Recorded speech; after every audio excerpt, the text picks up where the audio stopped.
Hello, hello. Jamal Shah coming to you today from Frederick, Maryland. Today I'm with William Randall. Say hello. Hello. William Randall is the CEO of the Randall Family LLC. Most people know it as the Frederick News-Post, and they have a whole bunch of conglomeration stuff going on, but everybody's familiar with the Frederick News-Post. So, ValorLives interview series episode number 49. Why do I do what I do? Number one, because there's successful people who deserve to have their stories told. Number two, there's people who need to hear successful stories. And number three, to let you know you could go out there with a camera phone and a selfie stick and impact your community. So, just like always, no interviews over 10 minutes, raw, uncut, no special lighting. Today we're in the office of the man, and it has really good light in here. So, Mr. Randall. Yes, sir. Why do you do what you do? Why do I do what I do? I do what I do because it's a job, it's a living. Just kidding. I do what I do because I love it. And so what is it that I do? I am privileged to run my family's business of 5 generations, which is, as you said, Randall Family LLC.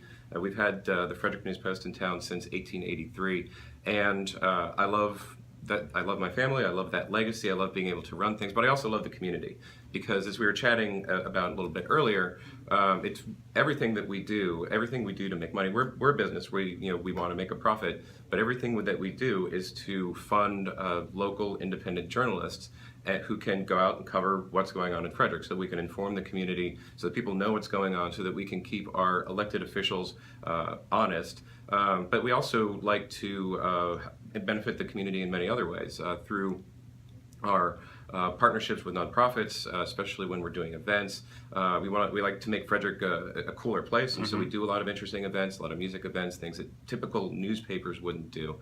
And we also like to give back to the community. Every year we run the Unity campaign that raises funds for needy nonprofits and raises a couple $100,000 a year. So love Frederick. My family's always loved Frederick, and doing what I do allows me to be involved in Frederick in a very meaningful way, and I think there's a virtuous circle there between our business and the community. We kind of feed off of each other in a really positive way. Perfect. So, how long? I know you've been in the business for your whole life, right? Yeah. But how long have you actually been in the day-to-day running, or in some capacity? Because my question is, what's the proudest moment of your career? Right. But you've lived this career, so how long have you been in the business enough to have a proud moment? Sure. If that makes sense. Yeah, absolutely. So give a little bit of background and then answer the question, maybe more background than you want. But I started interning at the newspaper when I graduated high school. And so every summer I worked in a different department, and so through college I worked in the circulation department, I worked in IT, I worked in the press room, worked in the packaging, post-press side of the business, the production side. So through college I did that, and after I graduated college, I worked for the Baltimore Sun for about 6 months to get some outside experience. That was meant to be longer, but my Uncle George passed away, and so everybody in the community, everybody at the newspaper were concerned. Hey, what's going to happen? Are the Randalls still in this? And so we all decided it would make sense for me to come back. And so that was a very proud moment, but it wasn't the proudest. So since that was 2000 and I want to say 5 when I came back to the business. 2005, 2006 is when I came back, and worked through 2008 and the financial meltdown. Kind of built our commercial printing business, FNP Printing and Publishing, because we bought a new press and we had no large-scale coldset commercial printing. Was able to build that, and once I started to get bored doing that, it was apparent that we were ready. We meaning the family, we meaning the owners, and our advisors, for me to kind of take the helm of the whole shebang. And that was my proudest moment when we were sitting down, we were having a meeting, and we all kind of looked around the table, and everyone was looking at me.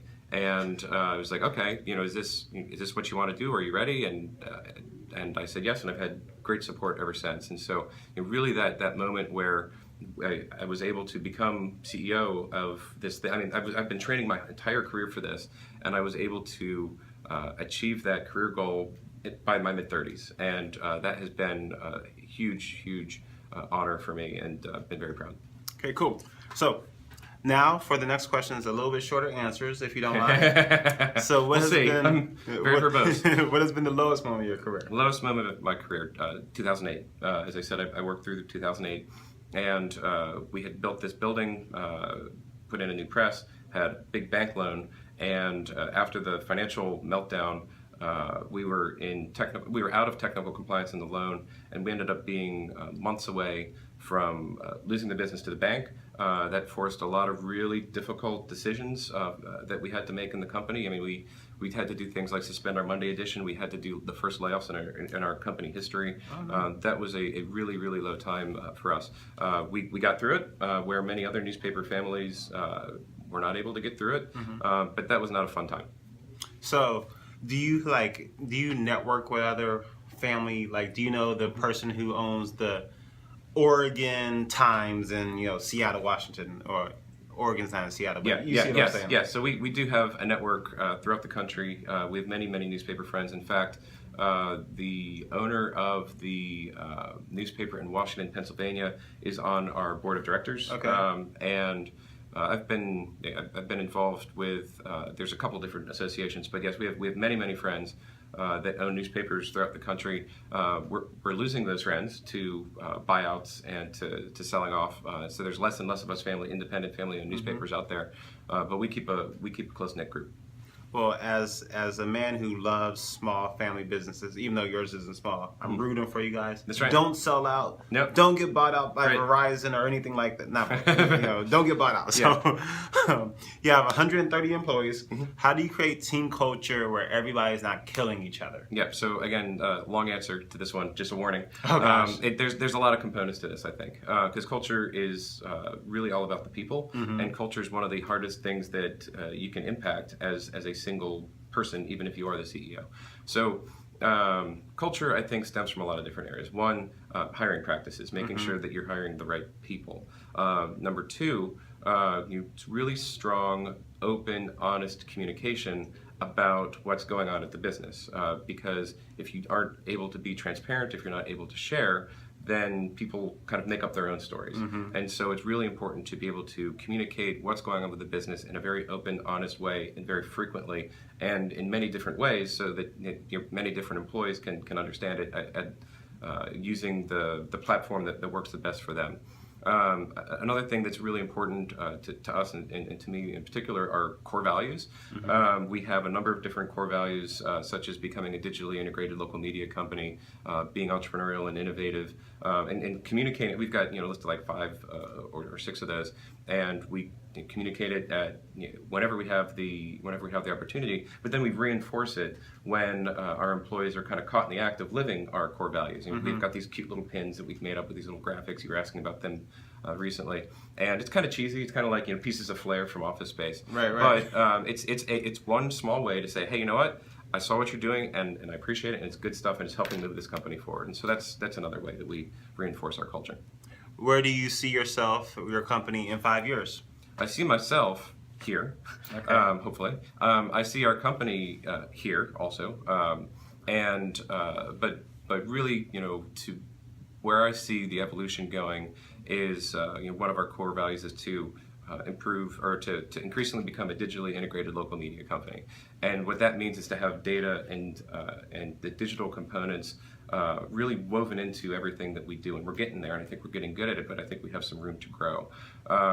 We need to be, and we will be in 5 years, I think, even more important to the fabric of Frederick County. We will matter more to people, and that's we're investing a lot in the quality of our journalism. We're investing a lot in different methods of content delivery. We're investing in new and different and exciting ways so that we can help businesses market their businesses.